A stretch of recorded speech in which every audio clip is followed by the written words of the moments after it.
kumusta na kayo?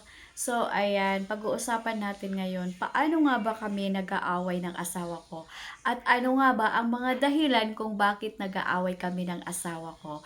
So, ayan, pag-uusapan natin ngayon, guys. So, ayan, kung hindi ka pa naka-follow sa aking Facebook page, ano pang hinihintay mo? Mag-follow ka na, guys. So, ayan, paano nga ba kami nag-aaway ng asawa ko? At saka ano-ano ang mga dahilan kung bakit kami nag-aaway ng asawa ko. So, ayan guys, pag-uusapan muna natin unahin muna natin yung ano nga ba ang dahilan kapag kami ay nag-aaway. Ano-ano yung mga dahilan kapag kami ay nag-aaway. So, ay yung asawa ko, minsan lang yan magalit. Oo, minsan lang yan magalit kapag mayroon siyang hindi maganda na ginagawa ko. So, ayan. Alam nyo guys, yung sa asawa ko, marami akong ayaw sa kanya. Oo. Una, yung kapag kapag naglalasing siya, o kapag umiinom siya, ayoko na nagiinom siya. Sabi ko sa kanya, pwede ka mag-inom pero kontrol-kontrol, sabi ko. Pero siya kasi kapag nakakainom na, hindi siya nagko-kontrol. Lalong-lalo na kapag nakakainom na siya. Sabi ko sa kanya, mag-inom ka lang hanggang 1 or 2 bottle, na Red Horse or beer. So, pero hindi niya 'yun sinusunod.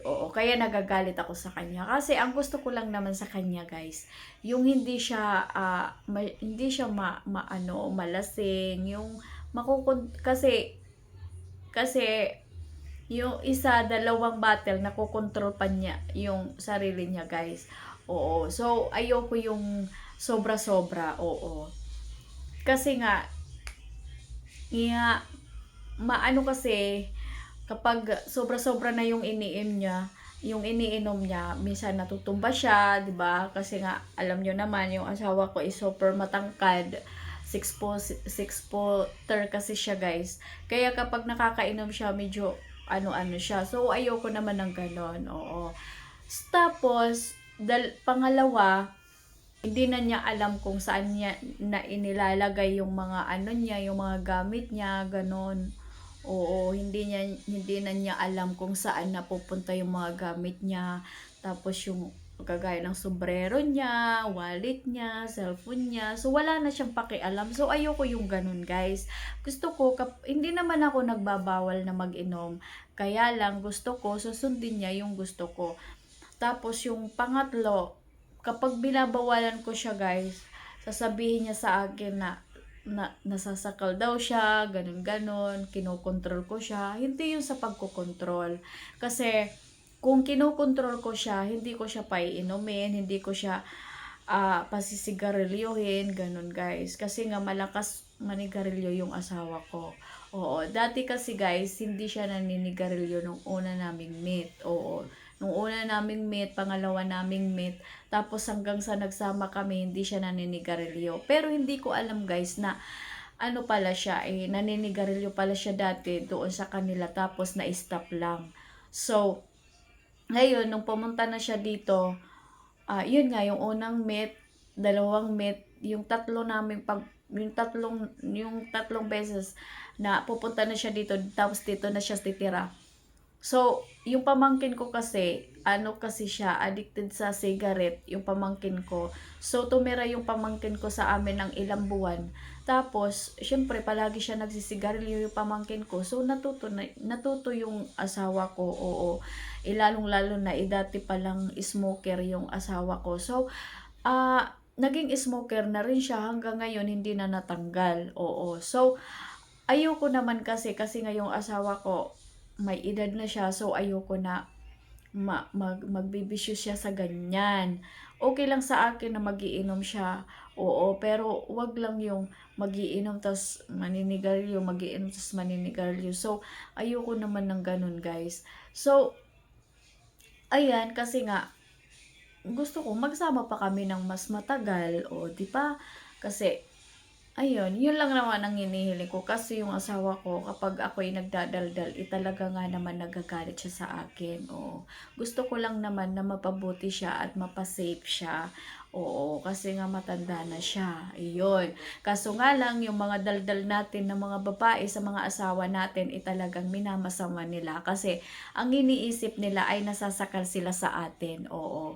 So hindi naman natin sila gaganunin kung ibang tao natin sila, 'di ba? Hindi naman natin sila pipigilan na makakasama sa pangangatawan nila kung ibang tao sila, 'di ba? Kaso asawa natin sila tapos mahal natin sila at gusto natin na mapabuti sila at maging safe sila sa mga sakit. Kaya ayun, kaso nga lang yung asawa ko minamasama yung mga sinasabi ko.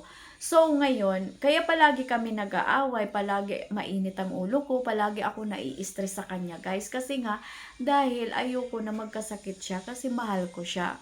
Mahal ko ang asawa ko, oo. Kaso nga lang dahil sa talagang ayaw niya, ipinababayaan ko na lang siya guys. Alam nyo guys, ito yung ginagawa ko kapag sabi niya, ibili mo nga ako ng isang ng isang Red Doors or isang bear, okay, pinagbibigyan. Tapos, pangalawa na naman, bibili na naman siya. Sige, pinagbibigyan. Pero kapag pangatlo na't bumibili siya guys ng isa, sabi ko, isang case na lang, oo. Para hindi ka na mahirapan.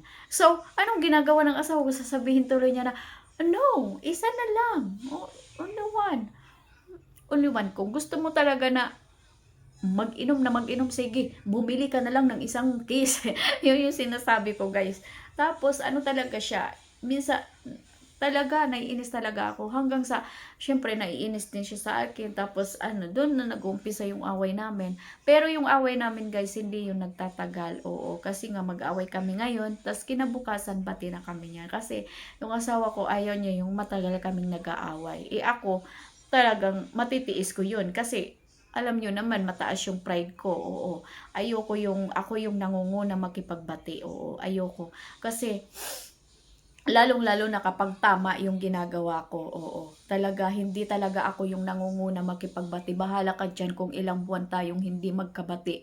Basta yung sa akin, gusto kong maipasok dito sa utak mo na yung ginagawa mo hindi tama, oo.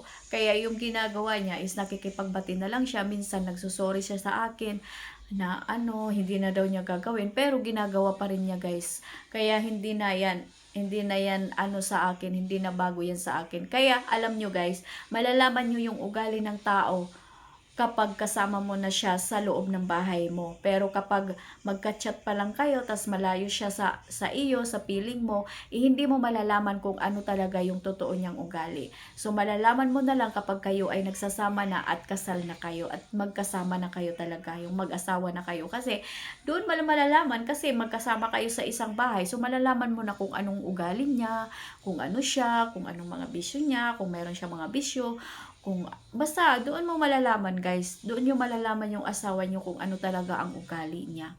Oo. So, nung una guys, akala ko yung asawa ko hindi nagiinom, hindi naninigarilyo.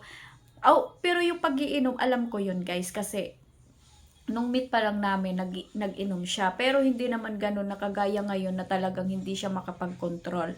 So, alam ko yun, pero yung paninigarilyo guys, hindi ko talaga alam yun. Oo, kasi ako guys, ayoko talaga yung nakakaamoy ako ng sigarilyo kasi nga yung puso ko is super mahina siya. So, bawal sa akin yung makakalanghap ako ng cigarettes. Oo. So, ayan. Kaya sabi ko sa kanya, kung hindi mo titigilan yan, maninigarilyo na rin ako. Kaso, kahit sinasabi ko yun, hindi ko talaga magagawa yun kasi hindi ko talaga yan inasam-asam na ganun na bisyo, oo. Kasi alam nyo guys, lahat ng bisyo kung talagang taos puso mo na gusto mong bitiwan yan, bibitawan mo. Oo. Kasi dati guys, nagsugal ako dati. Yung mga kasugaral ko, gustong gusto nila na ako yung kasugal kasi hindi ako marunong magsugal. Tapos, palagi lang ako natatalo. Kaya gustong gusto nila akong kalaban, oo. So, kung talagang gusto mo mapigilan yun, mapipigilan mo yun. Oo, may stop mo yun kung talagang gustong-gusto mo na magbago ka. Oo, di ba? Ako naman, yung ayaw naman sa akin ng asawa ko kasi tinanong ko siya. Pag nag-aaway kami, palagi niyang sinasabi yan sa akin na madaldal daw ako, super maano daw ako, masalitain daw ako. Kasi ako guys, kasi pag once kasi na mayroon akong hindi nagustuhan sa'yo, pag, pag once kasi na mayroon akong hindi nagustuhan sa'yo, talagang magsasalita ako. Bahala na kung masaktan ka, bahala na kung anong mga pinagsabi ko, basta mailabas ko yung yung gusto kong sabihin. Oo, ganun ako guys, prangka ako guys. Tapos kapag meron akong nakikita sa'yo na hindi pwede sa akin, na hindi ko gusto, talagang sasabihin ko yan sa iyo. Kaya ang asawa ko talaga ano yan sa akin, kasi ako kasi mabunganga ako, kasi ayoko yung ipapatuloy mo yung bagay na hindi ko gusto. So ayan, nagagalit siya sa akin kasi nga ako, daldal ako ng daldal, maya-maya salita ako ng salita na wala nang kabuluhan yung iba. Kasi guys, alam nyo naman kapag galit tayo, marami tayong mga sinasabi na masasakit na ganyan ganon. So ayun, pero kapag nag-aaway naman kami guys, ah ano, ah hindi lang nagtatagal, nagkakabati rin kami, oo. So, ayan, ganun kami mag-away ng asawa ko.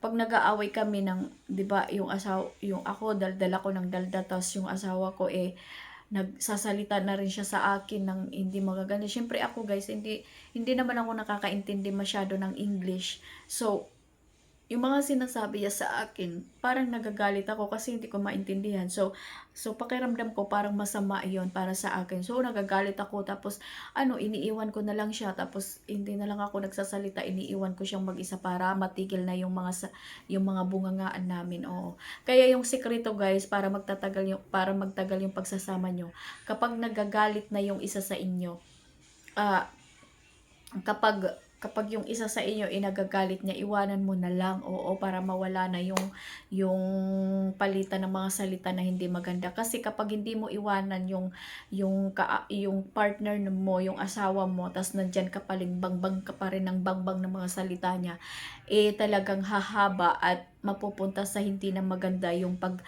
pagbabangbangan yung dalawa. So ang maganda diyan guys, oo, trinay ko na ito guys, oo.